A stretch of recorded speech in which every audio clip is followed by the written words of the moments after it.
Okay, so it's lockdown number 2.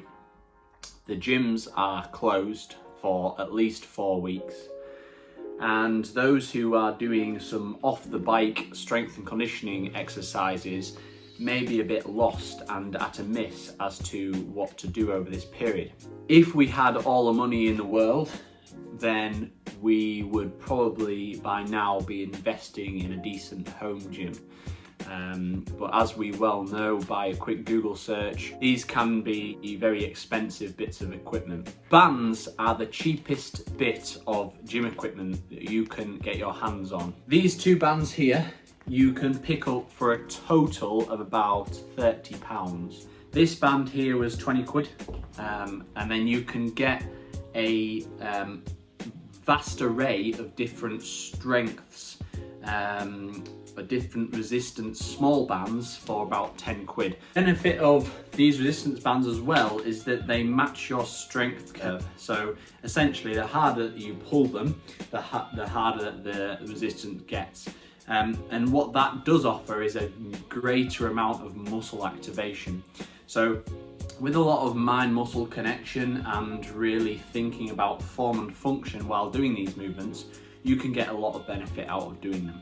So what I'm going to show you is 4 different strength exercises which you can do, which only involve these 2 bands. So let's go downstairs and let's start. Okay, exercise number 1. A banded Bulgarian split squat. For those of you who follow me on Instagram, you will know through my stories that this is one of my favourite lower body exercises. It is absolutely great for cyclists and runners, very specific to the kind of driving forces that we do as cyclists, pressing down the pedals. It's a unilateral exercise, so not only are you using the muscles effectively, but also you are balancing a lot, and there's a lot of coordination involved. For this exercise, we're going to be using the big band. And you will also need some sort of chair or bench. Now, I have crafted with my handy joinery skills a homemade bench out of some wood, which works great, and that needs to be roughly knee height. If it's a little bit shorter, that's absolutely fine. So what we're after with this is quite a wide stance. You want at least 1 metre between the bench and that front foot. Obviously the taller you are, the bigger that gap. Find a nice strong base of support, and then we're basically just going to track down, straight down to there. So we've got 90 degree in this front foot. Going to come up to there without locking the knee out, and then straight back down again. It is important to know two key elements to this. That front foot wants to be quite far forward. If it is too far back, you will be leaning over that front foot too much. What it wants to feel like is as you go down, you want to be able to like wiggle your toes, because the weight is through the heel rather than through the front of the foot. Once you've got confident with the balance, we're going to load that up. So the band is going to go round our shoulders like this, or our neck. You're going to keep nice and upright, nice and tall. The front foot is going to go on the band at the bottom like so, and then we are going to keep tall. So nice and upright, front foot in position, back foot on the bench, squat down, and then back up again. Down, back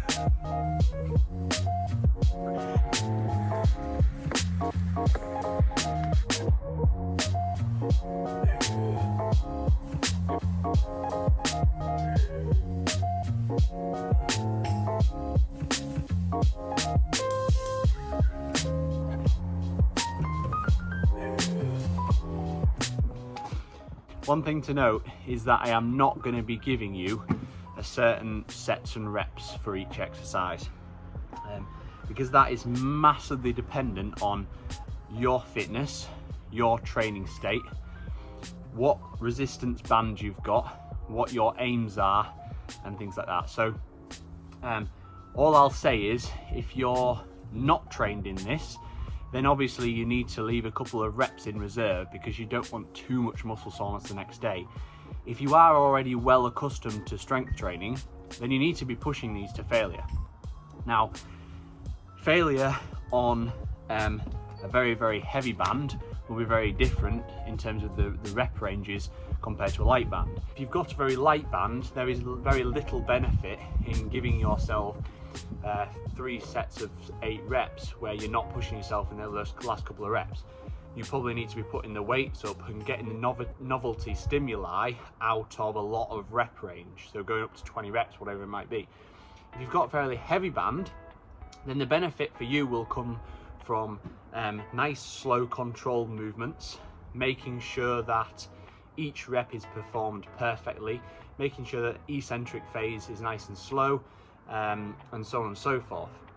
So this is a fairly medium weight band, so for me I'm operating maybe 12 to 15 reps and slowing the eccentric phase. So down nice and slow all the way to the bottom, slight pause at the bottom, and then up nice and fast, and continue that until near failure, doing 3 or 4 sets. So that's exercise number 1 done. Let's move on to exercise number 2. Banded RDL, Romanian deadlift. Hips drop really far back, keeping loads of tension on the hamstrings and the legs maintaining a very, very straight posture. Band again goes around the neck, keeping that straight back, stand up nice and tall. In this position, hips drop back, nice and slow on the eccentric phase. Feel that tension in the hamstrings as you're going down, keeping the back nice and straight. Get as far as you possibly can without having to bend your knees too much, and then come up nice and tall. Squeeze the glutes at the top of the movement, keep nice and tall, and then come back down again. Again, this is not the kind of exercise where you want to be banging out lots of fast reps. What you do want to be doing with this exercise is keeping the movements nice, slow and controlled. So from the front down, tension the hamstrings, tension the hamstrings. I can feel that pulling on the hamstrings all the way down. Nice straight back all the way down, and then up, tense the glutes at the top, come back down again.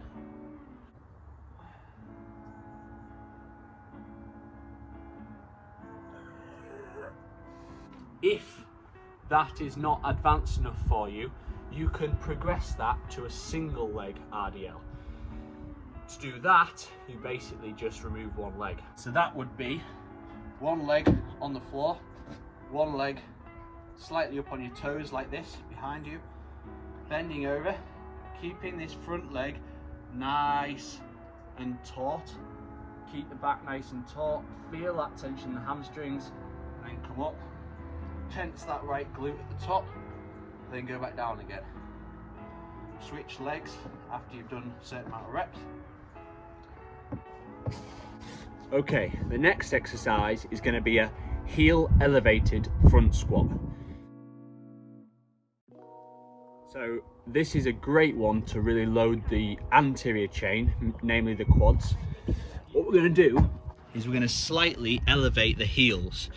So I've got a stack of roughly 1.5 inches here, and I've used 2 metal plates, but you can literally use anything for this. An ornament from the garden, you could use a block paver, you could use a slab, you could use a piece of wood, anything.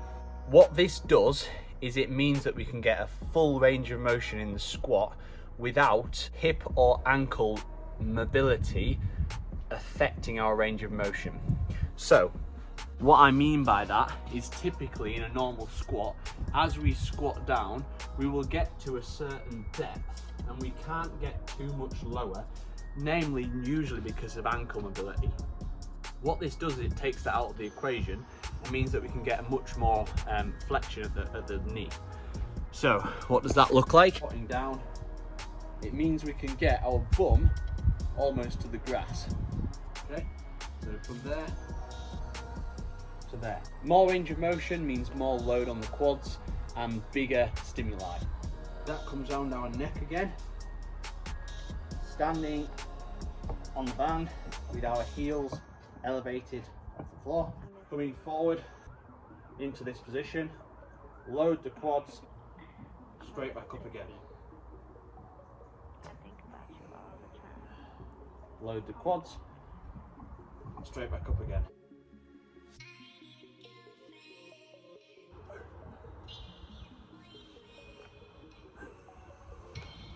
The last exercise in this group of 4 exercises is very much an isolation exercise. So rather than the other exercises where we're using lots of different muscle groups at once, so compound lifts, this is essentially targeting one very small muscle group in the glutes specifically. The glute medius is a very untrained muscle for a lot of cyclists, and actually if this muscle is untrained it can cause a lot of problems for cyclists in the lower back and so on and so forth. So I would advocate it a lot for most cyclists and runners. So we are using the small band for this, and this is going to go round our ankles. Band round ankles like that. What we're going to do with the band round our ankles, we're going to stand holding onto a wall or a door or something similar. Something that you can hold on to. We're not going to hold on too tight, just so you can keep balance. While holding on to the door, what we're going to do is we're going to take one foot, and that's going to come out and slightly back. We're going to hold it for a second, then let it come back. Out, slightly back, hold, and back in. Now you should be able to do at least 8 of these comfortably, depending on the tension of the band obviously, but you should be able to start with a fairly easy band and then you can progress from there. Once you've done 8 or 10 on one leg, switch to the leg, out and back. Because that's quite an isolation exercise, you can't go particularly wrong with that one. You can push that fatigue quite a lot without worrying about losing form too much. That's my top 4 exercises for legs using a band. In a week or so's time, I will do a video specifically on core exercises that you can do at home, upper and lower back and the abs, all the muscles that are surrounding the hips and so on and so forth. If you haven't already, please like and subscribe to the channel. That'd be very much appreciated. Thank you for watching.